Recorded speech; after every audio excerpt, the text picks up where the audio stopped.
Hello friends. तो कैसे हैं आप लोग? अच्छे ही होंगे। तो आज बिना समय गंवाए हम लोग आगे पढ़ते हैं टॉपिक जो first chapter units and measurement है, उसका कंटिन्यूटी है ये। तो हम बताए थे आपको लास्ट क्लास में कि टाइप्स ऑफ यूनिट्स पढ़ाएंगे। तो देखिए, जो टाइप्स ऑफ यूनिट्स है वो दो तरह के होते हैं। एक फंडामेंटल यूनिट्स, उसी को एब्सोल्यूट यूनिट भी कहा जाता है, उसी को बेस यूनिट भी कहा जाता है, और दूसरा होता है डिराइव्ड यूनिट। तो नाम ही इंडिकेट करा कि ड्राइव्ड यूनिट मतलब इसको कहीं ना कहीं से क्या किया गया है, ड्राइव किया गया है, निकाला गया है। तो सबसे पहले हम जानेंगे कि फंडामेंटल यूनिट क्या है। तो देखिए, fundamental unit, the unit selected for measuring mass, length and time are called fundamental unit. मतलब हम लोग तीन चीज़ों को मेजर करने के लिए जो यूनिट हम लोग सेलेक्ट किए हैं उसे फंडामेंटल यूनिट कहते हैं। जैसे मास को मेजर करने के लिए, लेंथ को, और क्या है, टाइम को। तो ये जनरली हम लोग मास को केजी में मेजर करते हैं, लेंथ को मीटर में, और टाइम को सेकंड में। तो बोलेगा नहीं सर, मास को तो हम लोग ग्राम भी बता सकते हैं या कुछ ऐसे। तो एक्चुअली ये एसआई यूनिट है, स्टैंडर्ड यूनिट है, स्टैंडर्ड इंटरनेशनल जो आपका होता है सिस्टम इंटरनेशनल, उसको कहा जाता है। तो हम आगे पढ़ेंगे तो जानेंगे। तो ये आपका मेनली तीन क्या है यहाँ पे फंडामेंटल यूनिट में क्या होता है, आता है। ठीक है। अब इसके आगे नेक्स्ट हम पढ़े, आखिर फंडामेंटल यूनिट को हम लोग बेस यूनिट ही क्यों कहते हैं या फंडामेंटल यूनिट ही क्यों कहते हैं। तो जो हमारा फंडामेंटल यूनिट है, गौर कीजिएगा, लास्ट तक वीडियो देखिएगा, आपको ज़रूर समझ आएगा। The fundamental units are not definable in terms of other, ये line, the fundamental units are not definable in terms of other quantities, so they are called base और फंडामेंटल यूनिट। मतलब जो फंडामेंटल यूनिट हम लोग लिए हैं, जो आपको क्या लिए हैं, जैसे किलोग्राम, मीटर, ये सब, सेकेंड वगैरह, वो फंडामेंटल यूनिट है जो तीनों, वो आपको दूसरे यूनिट को डिफाइन करने में, दूसरे क्वांटिटी को डिफाइन करने में इसका यूज नहीं जनरली हम लोग करते हैं। वो आपका क्या कहलाता है, फंडामेंटल यूनिट, इसीलिए इसको कहते हैं। मतलब दूसरे के टर्म्स में, दूसरे टर्म्स में इसको हम क्वांटिटी के टर्म्स में क्या कर सकते हैं, अदर क्वांटिटी के टर्म्स में इसको डिफाइन नहीं कर सकते, इसको एक्सप्रेस नहीं कर सकते, इसीलिए इसे हम क्या कहते हैं, फंडामेंटल यूनिट। मतलब बेस है, इससे और यूनिट हम ड्राइव कर सकते हैं। ठीक है। अब आइए नेक्स्ट है डिराइव्ड यूनिट। तो देखिए, the units which can be expressed in terms of fundamental units are called derived unit. मतलब जो फंडामेंटल यूनिट जो हमारे तीन थे, उनको यूज करके अगर हम क्या करें, कोई यूनिट बनाए नया, किसी नए फिजिकल क्वांटिटी का, तो उसे हम लोग ड्राइव्ड यूनिट कहते हैं। क्या कहते हैं, ड्राइव्ड यूनिट। अब देखिए एग्जांपल के तौर पर मान लीजिए हम लोग वेलोसिटी का यूनिट होता है मीटर पर सेकंड। तो इसमें देखिए मीटर है, सेकेंड है, मीटर किसके लिए था ऊपर, लेंथ के लिए, सेकेंड किसके लिए था, टाइम के लिए। तो इनका यूज करके क्या किए हम, दूसरा बना लिए कि नहीं, वेलोसिटी का ही। तो इसे ही हम लोग ड्राइव करते हैं। मतलब इससे हम लोग नए क्वांटिटी, फिजिकल क्वांटिटी का हम लोग यूनिट बनाएं, तो इसे ड्राइव्ड यूनिट कहेंगे। तो देखिए वेलोसिटी का कैसे मीटर पर सेकेंड आता है, कैसे आखिर ये यूनिट आया। तो वेलोसिटी आप 9th में ही पढ़े होंगे, वेलोसिटी इक्वल टू क्या होता है, डिस्प्लेसमेंट अपॉन टाइम। और डिस्प्लेसमेंट क्या होता है, तो कोई भी शॉर्टेस्ट पाथ, तो आपका क्या कहलाता है, डिस्प्लेसमेंट कहलाता है। अगर कहीं से आप कहीं गए हैं तो शॉर्टेस्ट पाथ वहाँ तक पहुँचने का, इनिशियल से फाइनल तक का। और डिवाइडेड बाय टाइम, मतलब उसमें कितना टाइम लगा, तो वेलोसिटी कहलाता है। तो जो डिस्प्लेसमेंट है वो क्या है, एक तरह का लेंथ ही हुआ ना, हम यहाँ से यहाँ गए, उसका डिस्टेंस मेजर किए, तो क्या हुआ, डिस्टेंस हुआ। तो डिस्टेंस क्या हुआ, लेंथ हुआ। तो लेंथ को हम किसके में मेजर करेंगे, मीटर में। किस में करेंगे, मीटर में। तो लेंथ को हम यहाँ क्या किए हैं, मीटर लिख दिए हैं यहाँ पे, देखिए मीटर। और टाइम के लिए हम यहाँ क्या लाए हैं, सेकेंड लाए हैं, एस, सेकेंड लाए हैं। तो इसी को हम लोग एम अपॉन एस को, इसी को हम लोग मीटर पर सेकेंड ऐसे लिख सकते हैं, या इसी को हम लोग लिखते हैं मीटर, ये पर सेकेंड है तो नीचे पावर 1 है, अगर ऊपर ले जाइएगा तो मीटर सेकेंड माइनस पावर 1, ये मतलब -1 ऐसे लिखा जाता है। दोनों तरीका एक ही है, दोनों या तीनों का ही है। तो यहाँ पे हम क्या किए, ये लिख के बताएं। तो ये मतलब हम क्यों ड्राइव कहा गया, क्योंकि हम किसी न किसी फंडामेंटल से इसको ड्राइव किए, निकाले। अब एक एग्जांपल और देखते हैं। मान लीजिए एक में आपको समझ नहीं आया, तो एक हम देखते हैं कि मान लीजिए एक्सेलरेशन का यूनिट कैसे निकालें। तो देखिए एक्सेलरेशन इक्वल टू क्या होता है, वेलोसिटी अपॉन टाइम। आप पढ़े हैं 9th में, तो अगर नहीं भी पढ़े तो यहाँ ध्यान दीजिए, वेलोसिटी अपॉन टाइम। और वेलोसिटी को जस्ट हम क्या बताए थे, डिस्प्लेसमेंट अपॉन टाइम होता है।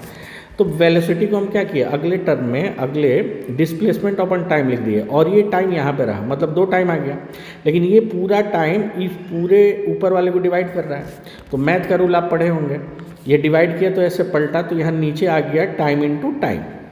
तो displacement upon time into time, तो time into time, time square हो गया, डिस्प्लेसमेंट क्या हुआ, एक तरह से डिस्टेंस हुआ, लेंथ हुआ, तो लेंथ का यूनिट क्या होता है, मीटर, और ये टाइम स्क्वायर, तो टाइम का सेकेंड, तो सेकेंड स्क्वायर, यानी मीटर पर सेकेंड स्क्वायर, इसी को हम मीटर s-2 लिख सकते हैं। तो ऐसे हम क्या करते हैं, इसको हम लोग ड्राइव करके क्या करें, निकालें। तो अब आपको समझ आ गया होगा किसी का भी यूनिट कैसे निकालना, अगर आपको पता भी नहीं हो तो अगर आपको पता है कि भाई acceleration equal to velocity upon time होता है, तो आप इसके यूनिट आप आसानी से क्या कर सकते हैं, निकाल सकते हैं। अब यही आपका आता है सिस्टम ऑफ यूनिट, मतलब बहुत सा यूनिट आपको, जैसे कि पूरा वर्ल्ड था हमारा, तो कहीं ना कहीं हर एक कोई अपने तरीके से मेजर कर रहा था। तो जो पुराने तरीके में हम लोग मेजर करते थे, जनरली ये 3 था, CGS सिस्टम कहते हैं, MKS सिस्टम कहते हैं, FPS सिस्टम कहते हैं। तो सबसे पहले जान लीजिए सिस्टम ऑफ यूनिट क्या हुआ। तो ये कंप्लीट, ये complete set of units, both मतलब पूरा सेट यूनिट का, जिसमें आपका फंडामेंटल यूनिट भी आए और ड्राइव्ड यूनिट भी आए, तो उसे हम लोग सिस्टम ऑफ यूनिट कहा जाता है। मतलब उसमें हम सारे को कैप्चर कर लिए। तो जो ओल्ड तरीका था, ओल्ड सिस्टम था किसी चीज़ का मेजर करने का, तो एक था CGS, तो C for centimetre, G for gram और S फॉर सेकेंड, मतलब इसको सेंटीमीटर, ग्राम और सेकेंड कहा जाता है सिस्टम।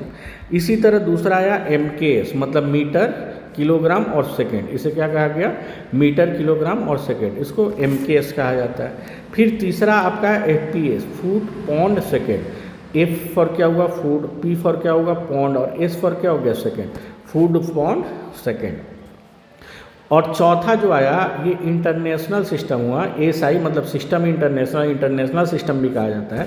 तो ये आपका जनरली इसको हर एक जगह क्या किया गया, फॉलो किया गया, क्योंकि ये इंटरनेशनली एक्सेप्टेड था। इसको हर एक जगह, जैसे मान लीजिए कि हम किसी चीज़ का नाम ले रहे हैं, जैसे हम कद्दू कह रहे हैं, उसी को दिल्ली में जाइएगा तो घिया कहा जाता है, कहीं पे लौकी कहा जाता है। तो मेजरमेंट करने का वही है, लेकिन तरीका अलग है। तो भाई सभी साइंटिस्ट सोचे कि नहीं, एक तरीका हम लोग ऑब्जर्व करते हैं तो कि वही यूनिट हर एक जगह फॉलो होगा, तो वो लोग बनाए SI सिस्टम, इंटरनेशनल सिस्टम बनाए, सिस्टम इंटरनेशनल जनरली कहा जाता है।